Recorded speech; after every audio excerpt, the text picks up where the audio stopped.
संगीतमाला भाग 15।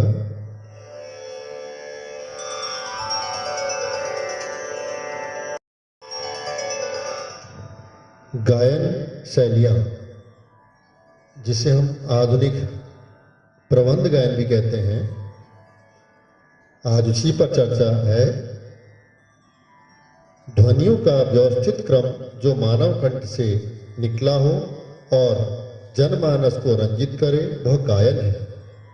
हिंदुस्तानी संगीत पद्धति में गायन की शैलियाँ इस प्रकार से हैं। ध्रुपद या ध्रुवपद का अर्थ अटल पद है, जिस गीत की एक विशेष ठहरी हुई चाल होती है तथा जिसकी मूल लय में कभी परिवर्तन नहीं होता, उसे ध्रुपद कहते हैं। यह कहना कठिन है कि इसका आविष्कार कब हुआ, परंतु इस शैली के विशेष प्रचार का श्रेय ग्वालियर के राजा मानसिंह तोमर को दिया जाता है। मानसिंह ध्रुपद के विशेषज्ञ थे। अकबर के शासनकाल में वृंदावन के स्वामी हरिदास, नायक गोपाल, तानसेन, बैजू, चिंतामणि आदि ध्रुपद के सुप्रसिद्ध कलावंत हुए।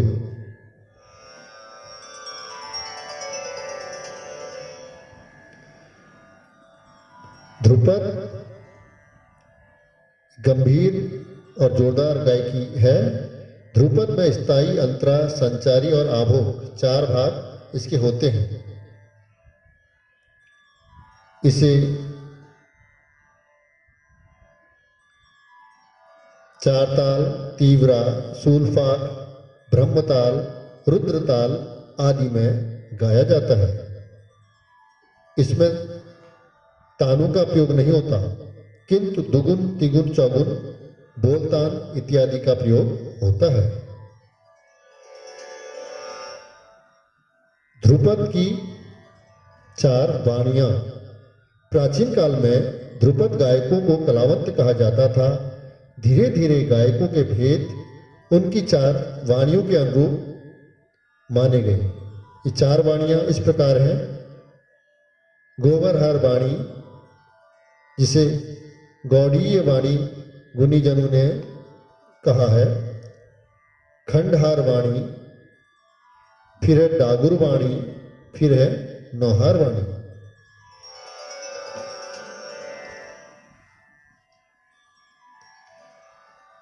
ध्रुपद के जैसे पहले बताया गया है 4 भाग हैं, जिसमें स्थायी, अंतरा, संचारी और आभोग। कई ध्रुपदों में स्थायी और अंतरा 2 ही भाग होते हैं।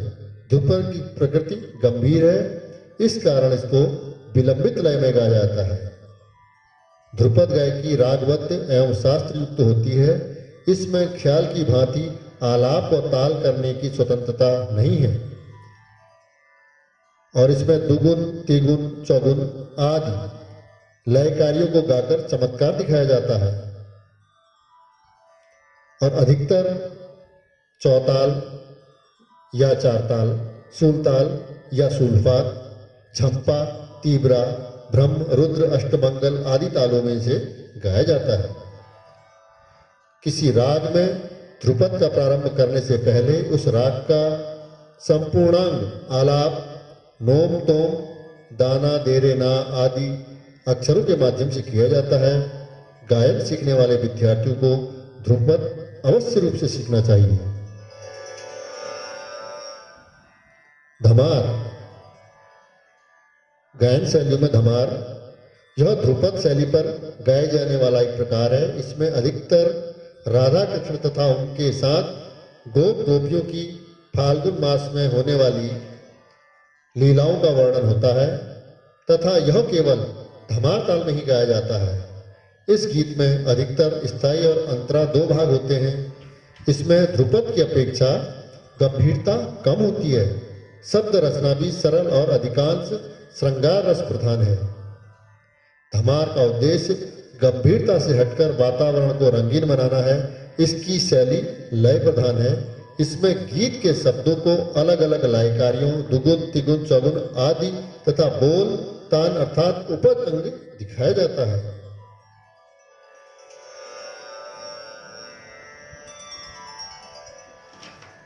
जब ख्याल गायक धमार या पक्की होली गाते हैं तब वे दीपचंदी ताल का उपयोग करते हैं तथा उसमें ठुमरी और टप्पा अंग का समावेश करे जाते हैं।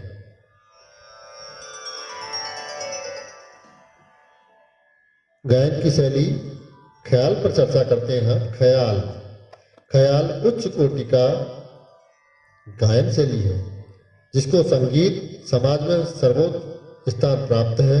ख्याल शब्द फारसी भाषा के निकला है। इसका अर्थ कल्पना है। ख्याल की भाषा साधारण होती है तथा उसमें विशेष रूप से श्रृंगार रस प्रधान होता है। कुछ ख्याल ईश्वर स्तुति तथा सृष्टि सौंदर्य के भी हैं। ख्याल में स्थायी और अंतरा दो भाग होते हैं। ख्याल दो प्रकार के होते हैं। पहला बड़ा ख्याल, दूसरा छोटा ख्याल। बड़ा ख्याल बड़े ख्याल को विलंबित अथवा कलावंती ख्याल भी कहा जाता है। इसके आविष्कारक जौनपुर के सुल्तान हुसैन सरकी माने जाते हैं। बड़े ख्यालों की चाल धीमी या विलंबित और बंदिश जो है उसकी रचना खटका, मुर्कियों आदि से अलंकृत होती है। यह अधिकतर एक ताल, तिलवाड़ा, झूमरा, आड़ा चौताल, रूपक आदि तालों में गाए जाते हैं। स्थाई और अंतरा के बीच विलंबित आलाप किया जाता है। अंतरे के बाद स्थाई में दुगुन लग के आलाप, बोल आलाप, फिर बहलावा गमक का प्रयोग कर अंत में तानों के साथ ख्याल समाप्त करते हैं। छोटा ख्याल इसे द्रुत अथवा कव्वाली ख्याल भी कहा जाता है। छोटा ख्याल मध्य और द्रुत लय में गाया जाता है तथा इसकी बंदिश जो रचना है सरल, सुंदर और चपल प्रवृत्ति की होती है। बड़े ख्याल की तरह इसमें स्थायी और अंतरा होता है। स्थायी और अंतरा कहने के उपरांत स्थायी अंतरे में आलाप करते हैं। इसी क्रम में बोल आलाप किया जाता है। छोटी ताने बोल तानों के बाद पुनः स्थायी में आकर बड़ी ताने लेकर तिहाई के साथ इस ख्याल का समापन किया जाता है। ठुमरी ठुमरी एक श्रृंगार रस प्रधान शैली है। इसकी गीत रचना विशेष, संक्षिप्त और ब्रज भाषा तथा पूरी भाषा में होती है। इसके गीतों में श्रृंगार रस के संयोग और वियोग भाव का समावेश रहता है। ठुमरी में स्थायी और अंतरा दो भाग हैं। इसमें राग की शुद्धता पर विशेष ध्यान नहीं रखा जाता क्योंकि मधुर स्वर विन्यासों द्वारा बोलों को भावपूर्ण बनाया जाना इसमें खास है। ठुमरी विशेषकर त्रिताल, जत, पंजाबी, दीपचंदी, दादरा व कहरवा तालों में गाई जाती है। ठुमरी अधिकतर पीलू, काफी, खमाज, पहाड़ी, भैरवी रागों में गाई जाती है।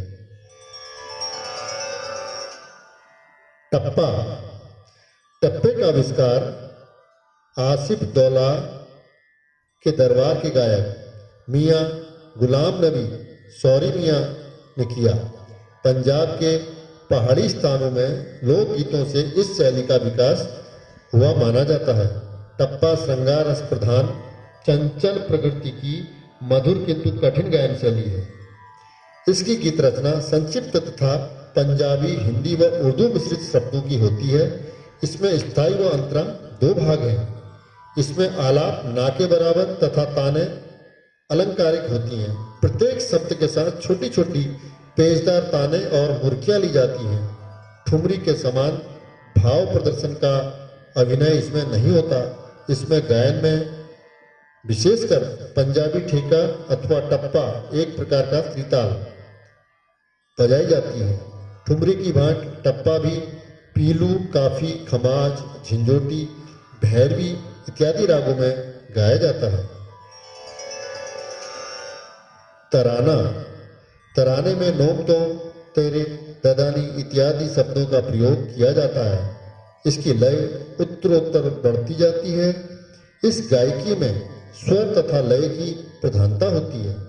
ख्याल की भांति इसमें भी स्थायी और अंतरा दो भाग होते हैं। ये अधिकतर द्रुत त्रिताल और द्रुत एक ताल में गाए जाते हैं। तराने के शब्दों से अर्थ निकालने का प्रयास भी गुणी लोगों ने किया, परंतु यह सर्वमत है कि कंठ की तैयारी एवं उच्चारण की सुविधा के लिए इन शब्दों तोम नोम, ओदानी नानी, तदेनानी इत्यादि को कहते हैं। कभी कभी इसकी गीत में तबले के बोल तथा फारसी भाषा के एक दो शेर भी जुड़े हुए मिलते हैं। सुप्रसिद्ध संगीतज्ञ पंडित चंद्रशेखर पंत ने संस्कृत के पदों का प्रयोग तरानों में किया था। त्रिवट पखावज अथवा तबले के पर्णों बोलों को जब किसी राग और ताल में निबद्ध कर गाया जाता है उसे त्रिवट कहते हैं। इसमें स्थाई और अंतरा दो भाग होते हैं। त्रिवट गायन में राग के आनंद के साथ साथ लय ताल के चमत्कारों का विशेष सुख मिलता है। त्रिवट गायन बहुत कम सुनाई देता है। चतुरंग यह 4 रंगों में रंगी मनोरंजक शैली है। इस शैली में 4 गीत शैलियों छोटा ख्याल, तराना, सरगम और त्रिवट का समावेश रहता है। इसी कारण इसे चतुरंग कहते हैं। सरगम या स्वर मालिका अधिकतर प्रारंभ के विद्यार्थियों को सरगम कंठस्थ कराया जाता है। इससे उनको राग ज्ञान, ताल ज्ञान में सहायता मिलती है। सरगम गीत विभिन्न रागों और तालों में बंधे होते हैं। इससे प्रायः स्थाई और अंतरा 2 भाग इसमें होते हैं। लक्षण गीत जिस गीत में किसी राग के लक्षणों का वर्णन हो तथा जो ठीक उसी राग में शुद्ध रूप से निबद्ध हो उसे राग का लक्षण गीत कहा जाता है। जो विभिन्न रागों और तालों में निबद्ध होते हैं और ख्याल की भांति गाए जाते हैं। लक्षण गीत के आविष्कार और प्रचार का श्रेय पंडित विष्णु नारायण भातखंडे जी को है। रागमाला इसमें माला की तरह कई राग, कभी कभी विभिन्न तालों को भी गुथा जाता है जो ख्याल की तरह गाया जाता है। रागमाला अथवा राग सागर में स्थाई और अंतरा 2 भाग होते हैं। इनकी विशेषता है कि इन गीत की शब्दावली में राग के नामों का विशेष अर्थ सहित समावेश हो।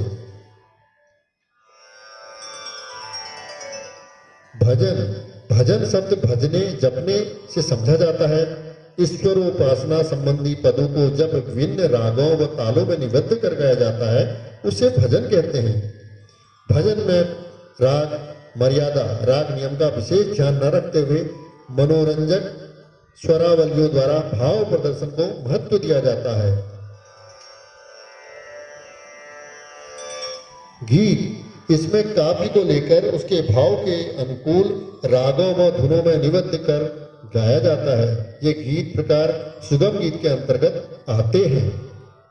गजल गजल शब्द रचना उर्दू व फारसी भाषाओं में होती है। वैसे अब हिंदी में भी गजलें लिखी जाने लगी हैं जो भाव प्रधान और शब्द प्रधान गीत है।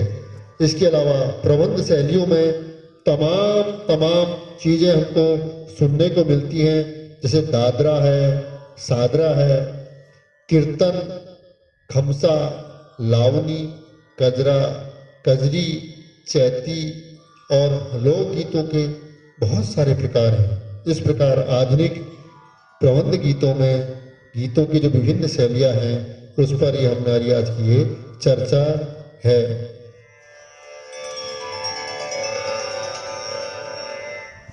पिछली गीतमाला में भी इसके बारे में हमने चर्चा करी थी, क्योंकि उसमें प्राचीन और आधुनिक प्रबंध गीतों पर चर्चा हुई थी, तो निश्चित रूप से इनकी कुछ चर्चा वहाँ भी है।